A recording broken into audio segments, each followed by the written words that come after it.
నేనా చెప్తేమంటావు ఎట్లా చెప్పినావు అంటావు.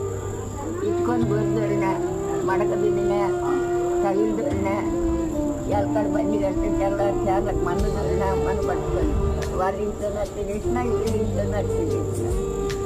ఏం చేద్దాం? మామూలు మనం చేపలు తోటల్లో కళ్ళు కూడా దొరినా. ఇప్పుడు చూడు ఏం గట్టి అయిపోయింది డాక్టర్.